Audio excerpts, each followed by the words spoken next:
Aloha mai kako. This is Tiare Lawerence from Maui. Mahalo nui OluKai for allowing me to be a part of your quarantine Aloha campaign. I just really wanted to share with you all what I've been doing during this quarantine time, really reconnecting to the Aina, taking this opportunity to spend time with my kids and teach them how to grow our own food, and just rejuvenating some of the old garden beds that I had, and just sharing with you like some of the things that I know and what I've been doing over the past few years, and in hopes that maybe you could take the time to teach your ohana and build your own garden beds and start growing your own food. And so here in my garden, I have two different style of garden beds. I have a rain gutter bed here, which I made about a year ago. And then I also have raised garden beds here that I just redid about when all of this started. So about a month ago, I redid a lot of my beds. And so I just want to share with you what I've been doing. And so give you a small little tour before I give you a little bit of tutorial. And so here I have my rain gutter bed. And they're super easy to make. It's just a basic A-frame. I used a bunch of 2x4 pieces of wood, put together rain gutters, drilled a bunch of holes on the bottom.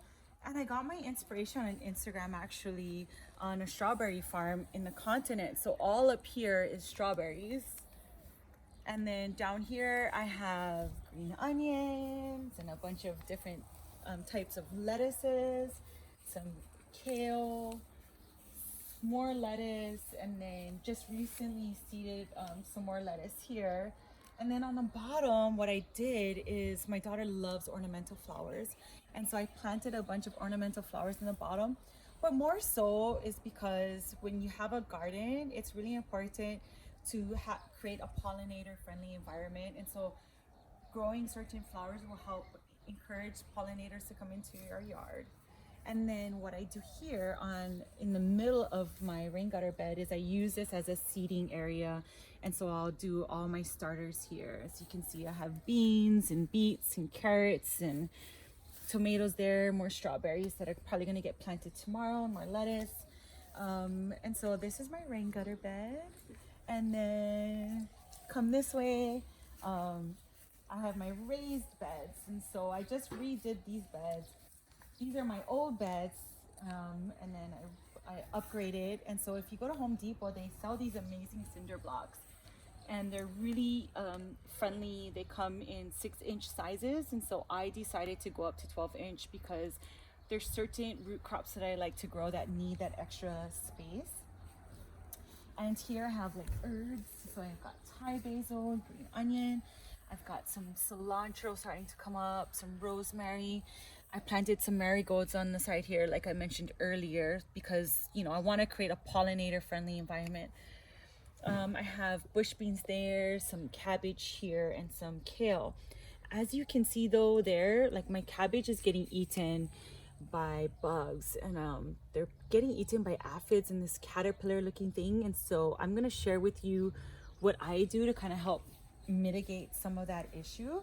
A coquina heat tree here that my kids harvested from Iao Valley a little over a year ago. And then here in this area I have more lettuce, beets, some carrots starting to grow out, some basil. Those are some sweet onions. Those are gonna take like 5.5 months to grow. And then some sunflowers, because like I said earlier, I want to create a pollinator friendly environment. And you know, we all love eating sunflower seeds, and they're just really pretty to look at. So I decided to incorporate that. And then some ulu. You know, here in Hawaii, ulu is a staple crop for us, and so I can't wait to plant these trees too. But anyhow, I wanted to share with you guys what I do to get my raised garden beds ready. And so here I have some new beds that I just set up a few days ago, and I wanted to share with you what I do. And so as you can see here, I have a bunch of cardboard. And so I take, rather than use plastic weed mat, which, you know, isn't the most environmentally friendly resource, I would rather use a bunch of recycled items like cardboard or newspaper. And so I'll lay a whole bunch of cardboard down at the base to kind of serve as a weed mat. And then, you know, it's just the thing about raised garden beds is when you buy soil, it adds up and it can get really, really expensive. And so to fill this bed up will probably take me about 4 to 5 50-pound bags of garden soil. And at the store, that can cost anywhere from $180 to $250 just for soil. So I wanted to share with you what I do to kind of help alleviate some of that cost. And so I will lay down the cardboard, but then I'll go and I'll take like all this beautiful organic matter that's just laying around in your yard. You know, every time you trim your yard, you know, I've got banana trees here. I'll cut down banana stumps, and then I'll just add all of this organic matter. I collected a bunch of driftwood from the beach, and I'll let that fill up, and it just provides a bunch of organic matter. And then, you know, like every time I mow my yard, I save all of my grass clippings. Use that as filler, or you can use it to compost, you know, whatever's going on at the time. And so right now I'm using my grass clippings to fill in my garden beds right now. And then I'll let this sit. I'll wet it, let it sit for a couple weeks, and then I'll come in and I'll add a layer of chicken manure, some garden soil, chicken manure, garden soil, and then it just, you know, creates this beautiful environment that's very friendly to earthworms. You want a lot of earthworms in your garden. And so yeah, use what you have in your yard to kind of take up that space if you're doing like some high raised garden beds. And then if you look on this side, this is a bed that I've added chicken manure and some soil, but I also save all of my kitchen scraps. So as you can see, I have like a ripe ulu that I didn't eat, you know, leftover cabbage that went bad, and I'll just keep filling it and letting it decompose until I'm ready to plant. So that's my tutorial on a raised garden bed. But what I want to do is get into sharing what I do to deal with pest management, as well as like making your own natural fertilizer. And so come over this way. This is my dog Hoa. Hi. Say hi. Okay, so we're gonna start off pest management. And so what I do is I use neem oil. It's organic neem oil.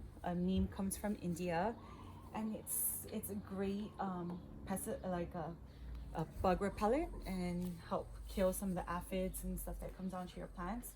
And so depending on the size of your container is how it's going to determine how much neem oil you're going to use. So this is a half a gallon. So with a half a gallon, you would typically use 3 tablespoons of neem oil and 3 teaspoons of neem oil and 1 teaspoon of, you know, whatever dishwashing soap you have. Mix it in with water and mix it very well. And then, so I like to use a pump sprayer, because it's just convenient. Use this. And then you just go and you take your solution, shake it up, mix it up really well. And when you see issues like that, where there's aphids or some kind of, you know, something eating away at your leaves, you just give a little spray, and it will help to repel some of those pests from coming into your yard. It's just a great organic solution, you know, to take a holistic approach at taking care of your garden. And then I also wanted to share with you today a natural fertilizing solution that you can make at home with just basic stuff. And what I use is bananas and eggshells. And I learned this online, actually. And so, you know, save your banana peels and save your eggshells. They are such a great resource if you're like into home gardening. And so I'll take like 4 to 5 banana peels, and I just simply cut up the peels. Oh, and before we get started, this is dirty rice water. So every time you make rice, save that water. It's a great solution that you can use to make some natural fertilizer. And you just chop up like 4 to 5 banana peels. I have eggshells here, and I'll just take all these eggshells and just crump it up really fine until it's like really, really, really fine. And then you just take these eggshells and you just mix it in here, put it into the container, right? And so this has been fermenting for a day. You see it's bubbling up. And then you let this sit for a week until it has a miko. We call it like stinky. You know, we say miko, like sour smell. It's been fermenting. So anywhere from 7 days to 2 weeks, depending on, you know, your schedule at the time. And I'll let this ferment. And then I'll take a water can. I'll take the solution. I'll take this solution and then I'll put like maybe, you know, a base layer, you know, a quarter of the tank of the solution and mix it with water. And you take this and you put it on your plants will love you. It's just a great resource of potassium and calcium, and like the fermentation of the rice water is just really great. And then one more thing before I end here is, if you like microgreens like I do, there's a great company that you can look up online. It's called Hamama, and they send you these packets. So like they come in these little packets, and you can have like the freshest, most tasting microgreens within 4 to 7 days.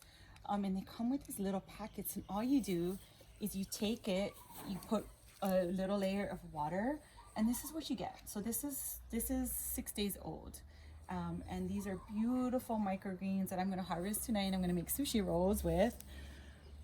But look at how beautiful that is. And they have a subscription where you can get multiple packets per month. And all you gotta do is add water, and it's like the best, freshest microgreens available to you all the time. And so with that being said, I just wanted to share with you what I've been doing during this quarantine time, and just really, like I said earlier, just really trying to connect to Aina, appreciate, you know, this extra time that we have with our families, and, you know, just getting back to the basics and growing our own food, and really at the end of the day, like knowing where our food is coming from is really important. And so I think, you know, everything that's happening has been an awakening, and I hope that what I've shared with you today will inspire you to go and start your own home garden, or grow your own herbs, or whatever it is, even if it's just in a container, and just like, you know, just in your own little way, just connecting to Aina. And so mahalo nui for allowing me to be a part of this OluKai. And I'm gonna finish off by saying, you can't quarantine. Aloha, aloha, and have a beautiful day, you guys.